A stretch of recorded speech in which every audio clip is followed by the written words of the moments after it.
My desk is gone. Like, dude, what happened? Am I fired? What if I told you the person who designed some of the most iconic Teenage Mutant Ninja Turtle toys started as an 18-year-old kid with a summer job? Hi, my name's Howard Chang. I'm also known as Quiggly in the art world. When I was a kid, I was 18 years old. I graduated high school. My mom told me, hey, summer job. You need a summer job before going to college. I got a job at Blockbuster. But my mom was like, you're a creative guy. You should do something with your art. And I was always winning competitions, art contests at my high school. So she looked up and found an ad in the newspaper.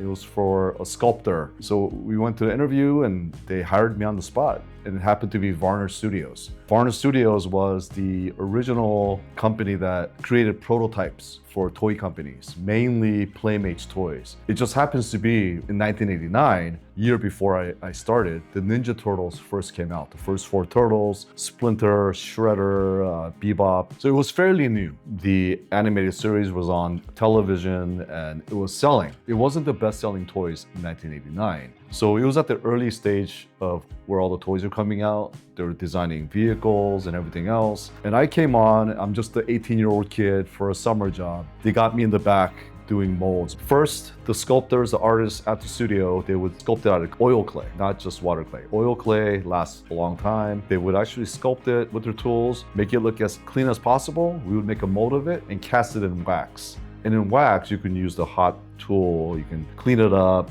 shape it exactly the way you want it. And then from there, that's the final mold to get it done in hard copy. I did the final mold to get hard copies so they can actually paint it, and that's the prototype they would use to send it to China to get it manufactured. If you're enjoying these interviews, please remember to like and subscribe. I was making molds, did that for about a month. I'm just driving to work here. I'm a mold maker. I'm in the back making molds. One night I was getting ready to go home, and back then they didn't have internet or anything like that. So they got a call, Playmates Toys, in their Teenage Mutant Ninja Turtle line. They needed to sketch out Fugitoid in a certain way. This is Fugitoid, right? This is kind of mech'd out Fugitoid with, it opens up, has a lot of details. And they asked me, hey, you draw, right, Howard? And I go, yeah. So they gave me some stuff. I sketched it out real quick and they faxed it over to Playmates and I went home. I come back in the next morning and my desk is gone. Like, dude, what happened? Am I fired? No, from now on, you got your own office, you're sitting back there and tell me whatever you need, we'll buy it for you. So you go to the art store, buy as many markers, pens, and light tables. And from that point on, they said, you're not in the mold room anymore. You're now gonna be designing. You're gonna be concept artist for the Teenage Mutant Ninja Turtles. So I started as soon as summer started after high school. It was a month later, now I'm designing. And in that short amount, a month and a half or 2 months of my vacation, all I was doing was drawing. It was a lot of fun. I love drawing. I was good at it and they loved it. And it was almost like everything I draw, they would approve. This was the heydays of the Ninja Turtles when whatever they put up there, it was being sold out. I remember I had to go back to college and my bosses are like, you don't go to college.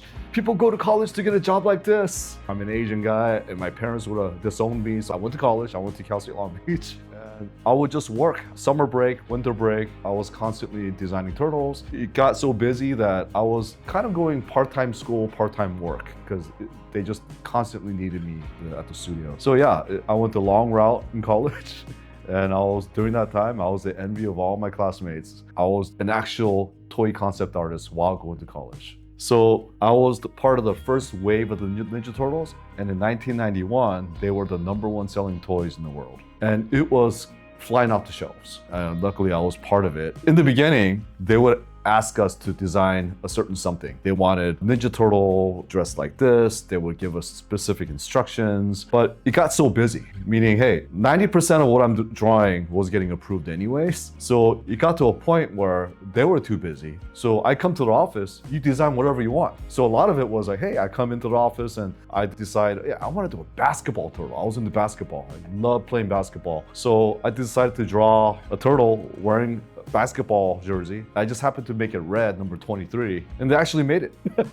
And then years later, I'm talking to Playmates. I go, hey man, I can't believe you guys actually made that. And they're trying to pin it on me. I can't believe you drew it like that. I was on a podcast before, and one of the guys was telling us how when you look at all the turtles, they really, really appreciated all the small details. No two legs were the same. No two arms were the same. It has something on there. One of my favorite ones I've done was the Navy SEAL turtle. What kid doesn't look up to those Navy SEAL guys? Navy SEAL turtle had an electric eel crawling down one arm, one leg, limpet mine on one side, and he's got a certain knife on the other side. So we had a lot of fun. It was just constant fun times, designing, creating. Years later, you would realize some of the toys that I designed, like the basketball turtle, Dunking Donatello, a lot of them became iconic toys, like collectibles. And yeah, I'm at Comic-Con, I meet people, and people are just like appreciating the work we did decades ago. And they would actually come and have me sign them. I left in '95. I was a pretty ambitious guy. I wanted to do my own thing, and I don't regret it. I could have stuck around, been a toy concept artist for a long time, but I decided to go on my own ventures, started a lot of different businesses, got into manufacturing. I was actually computer programming for 7 years, doing SQL, Transact SQL, and C# for companies. I had this new idea for Ancientz about 12, 13 years ago. I was going through my whole faith revival time, and through dreams and through meditation, I would see these images. And as a single dad, I had to make a living, so I didn't have the luxury to just do whatever I want. So it was on the shelf. It was like about to come out, kept going back and forth, and it just started a year ago. Why not create my own IP? We just decided to go full-fledged and put all our money in there. I got remarried to Gloria, and then we decided to just go 100%. 1 year later, a lot of money, a lot of hard work, and here we are. Ancientz. The short elevator pitch, it is Robotech meets Pokemon, but they're biblical figures from ancient times. One of the reasons why I landed on this was I saw something missing out there. Now I'm exploring my faith. What can I get my kids that's for Christmas that's Bible facing? I couldn't find anything. All these ideas just came, hey, put them in robots. What kid doesn't like robots? Suddenly all these images came out, robotic biblical toys. Never been done before. And I just went with it. It's not that you have to be religious to enjoy these toys. These are ancient figures from a book that is recognized everywhere. You don't have to be religious to understand that, hey, there's something called the Bible. And within the Bible, there are so many amazing stories of underdogs coming and overcoming obstacles. There's protagonists and antagonists. We're starting off with 6 of the good guys. David and Goliath. Noah, the guy who built the ark. We have Joshua, Gideon. We also have Rahab and Deborah. 2 girls, 4 guys. They're the good guys, and they're gonna fight the villains. We have Goliath, big Goliath. Everyone loves Goliath the best. For some reason, he's the fat, round, cool-looking guy. We have a Cicero over there, and we're starting with that. But like I said, when I say Pokemon, there's no limit. We could have 1,000 characters in there, if you think about it, over the next 10 years if you keep going. The robots run by spirits, not by humans, and they're spirits of the characters in the Bible. So if you look at that, I mean, you don't need to be of any religious denomination. Just the stories by itself is exciting enough. Last year, in 2025, we decided to launch Ancientz on Kickstarter. That'd be the right crowdfunding platform to get it out there for people to be exposed to it for the first time. Here we are, almost a year later, ready to ship out our first batch. We reached our goal and we surpassed it, did about $72,000, but that's hardly enough to get full production. So the lucky Kickstarter patrons will get these first original art toys. What people have to know, the difference between art toys and mass market toys. Art toys are made by the artist. They're to be enjoyed, to be looked at, to be kind of displayed and collected. Whereas when you're looking at toys from Mattel and Hasbro and Playmates, they're the toys you would buy at Target and Walmart and on Amazon. You can play with it, they have articulations. And these do not have articulation. They're like Bear Bricks or Kaws or Labubus. They're supposed to be looked at,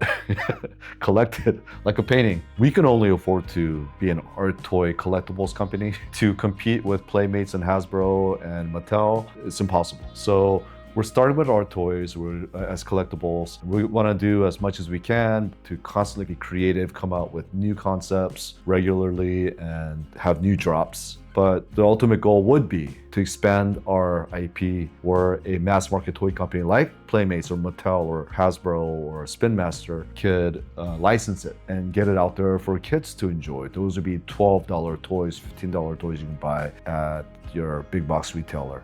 So that's the goal.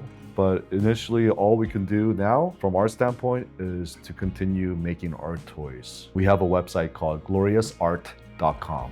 You can go there, you can order it now. Most of them should be pre-orders. We're hoping by next year, we'll have full production. All the art toys will be manufactured overseas. It won't be as personal, me personally painting it, like the ones we have right now in the Alpha series, but it'll still be collectible art. We do have the 10-inch figures, we have the bigger villains. We also have these minis. They light up. That's what took forever, the lighting up feature. And these are 3-inch collectible figurines. These are the smaller, cuter versions of the 10-inch figures. And we also have our Ancientz Nanos blind bags. I think 10%, if you get lucky, you get a light up version. There they are. The 1.5, like almost, 2-inch mini nanos. My old connections are supporting me. Even Playmates toys, showed it to them, they love it. We're also talking to multiple filmmakers and animation companies. Here's the dream, to have a story maker, filmmaker, animator come in and partner with us to create our whole storyline. We can actually find a studio to perhaps pitch it to, and then get a toy company to get out there and license it from us and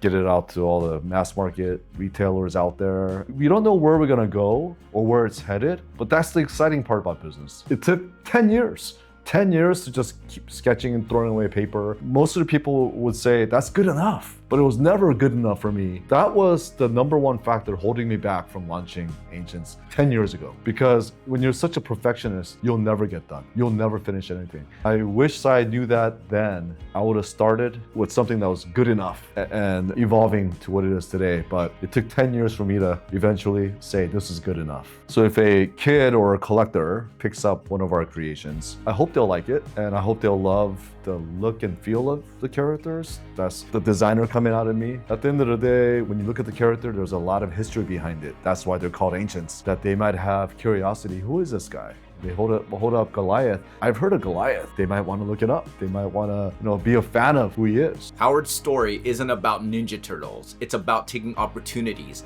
betting on yourself, and having the courage to start something you believe in.